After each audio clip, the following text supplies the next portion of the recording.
पेरणीच्या आधी उन्हाळ्यात शेतात आलो होतो, तेव्हापासून आज आलो.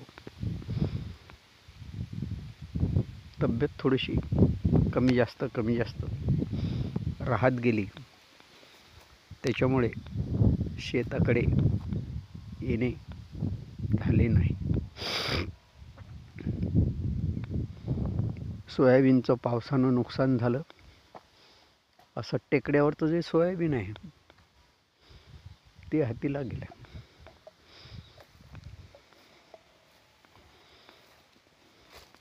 आणि बांबूला तर मरणच नाही कशाचंच. बांबूची वाढही आता यावर्षी पूर्ण 5 वर्ष झालेले आहेत त्याला, त्यामुळे बांबू पूर्णपणे वाढलेला आहे. हा पोकळ बांबू नाही, भरीव बांबू आहे. यावर्षी विक्रीची व्यवस्था करावी लागेल. बांबू किती परवडतो ते विकल्यावर कळेल. नाहीच परवडलं तर मग बांबूचं काय करावं हे शेवटी ठरवावं लागेल.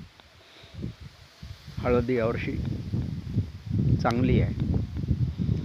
रानाचा फेरपालट आहे आणि हळदीचं पीकही फेरपालटाला पूरक असते, त्यामुळे हळद चांगली आहे. साधारणतः मी उभा राहून हळद कुठपर्यंत येते माझ्या ते पाहतो.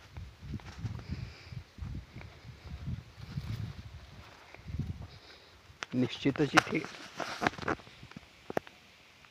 कमरेपर्यंत, माझ्या कमरेपर्यंत हळद आहे. कुठे कुठे कमरेच्या वर सुद्धा आहे आणि बहुत चांगला आहे. म्हणजे हिरवीगार हळद आहे. गेल्या वर्षी थोडा हळदीत मार खाल्ला गेला होता, लवकर आम्ही पाणी तोडलं. यावर्षी तसं काही करणार नाही. बघूया, यावर्षी उत्पन्न वाढायला हरकत नाही.